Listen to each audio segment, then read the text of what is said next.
Hello everyone. In today's video, English Ace will help you ace your race. As we understand, you are here to improve your English for the IELTS test. We will be discussing some basic information like what is the IELTS and what types does it have. Moreover, we will also discuss the IELTS test, how it is evaluated, band scores, and how the overall score is calculated. Afterwards, we will be discussing some important questions which will help you in your IELTS journey. These include: what is your starting level? What do you want to achieve? Is sound English good enough? Is the IELTS test easy or difficult? How much time do you need to prepare? There is one thing that I would like to ask you here.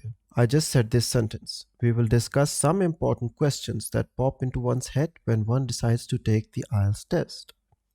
Now recall, is it taking the test or giving the test? So is it taking the test or giving the test?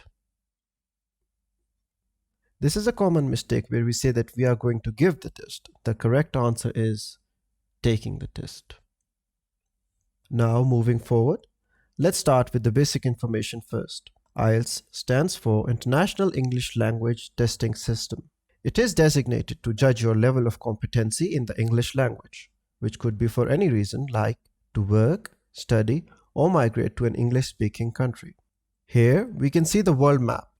Let's discuss some of the common English-speaking countries that people want to move to for various reasons. On the western side, we can see Canada and the USA. Coming over to Europe, we can see the United Kingdom, which consists of England, Northern Ireland, Scotland, and Wales. There is also a separate country by the name of Ireland. On the eastern side of this map, we can see Australia and New Zealand.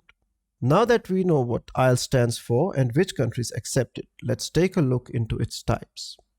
The IELTS Academic is suitable for those who want to proceed for higher education. As can be seen by its name, the test measures if you know enough English that you are able to study in an environment where the medium of correspondence is only English. Therefore, it mostly features vocabulary that one would expect in an academic environment. The other type is known as IELTS General Training Test. It is suitable for those applying to study below degree level. This includes an English-speaking school or college. It can also be taken for moving to achieve work experience, employment, or training. It is required for migration to Australia, Canada, New Zealand, Ireland, and UK.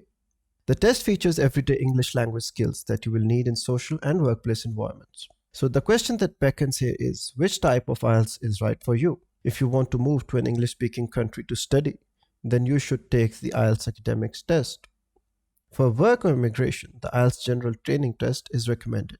Before we move on, please do not forget to press the subscribe and like icon so you can get regular updates which will help you improve your English. Moving on to the crucial part of evaluation.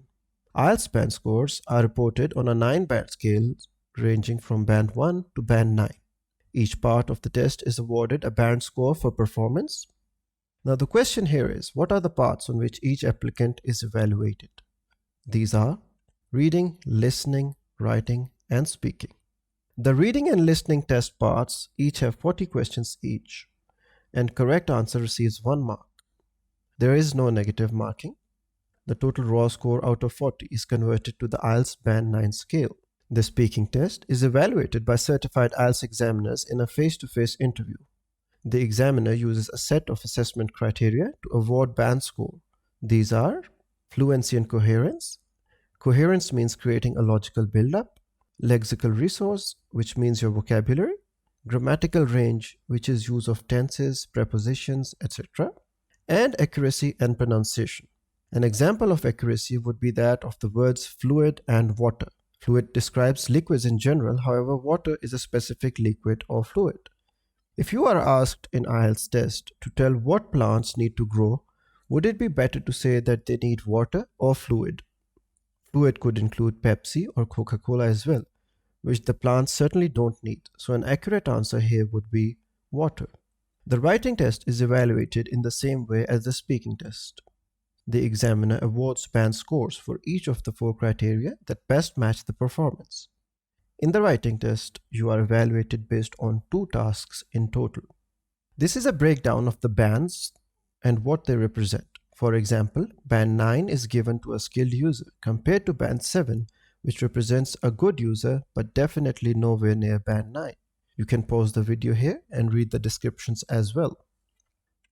Similarly, this table shows data regarding band 4 to band 0.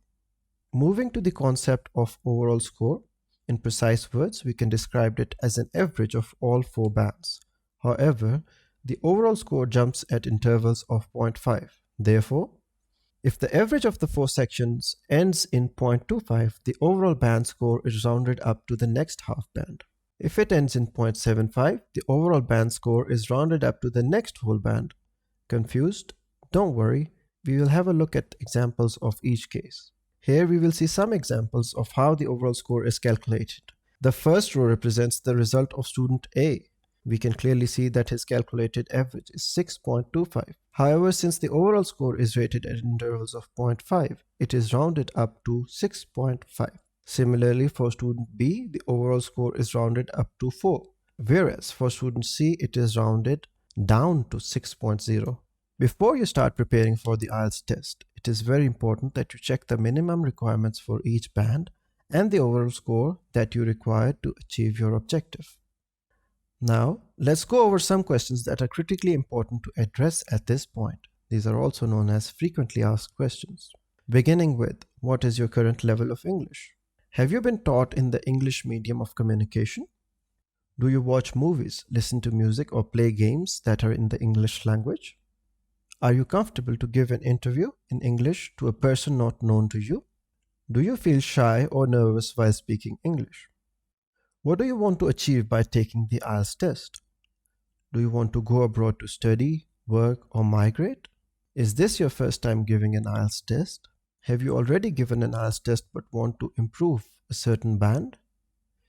And a very important question, do you believe in yourself? Or have you in your mind already started thinking that IELTS is going to be difficult for you?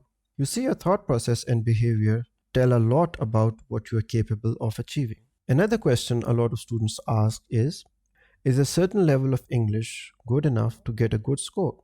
Let's consider an example here. Mr. X speaks English in a well-conversant manner, but he could not achieve his desired bands. On the other hand, Mr. Y does not speak English as good as Mr. X, yet he achieved better bands. To better understand what happened here, we move on to the most important concept of this lecture. If you ask me, for perfectly attempting the IELTS test, you need to be well conversant with these 3 main areas. The English skills, which can help you in approximately 50% of the test, time management, helping you score 25%, and lastly, the tips and tricks that you need to learn to specifically outmaneuver the IELTS test. Another question asked time and again is the IELTS difficult or easy? This is a relative question.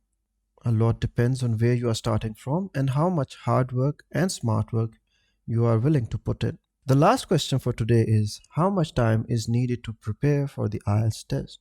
Depending on where you start, I would suggest to give yourself a preparation time of around 1 to 3 months. But do keep in mind that more time doesn't always mean more score. You have to know when you hit the sweet spot in your preparations and just take the test. This brings us to the end of our video. We will keep posting new videos which will help you improve your English in daily life and for the IELTS test as well. Please do not forget to subscribe and press the like icon. See you in the next video.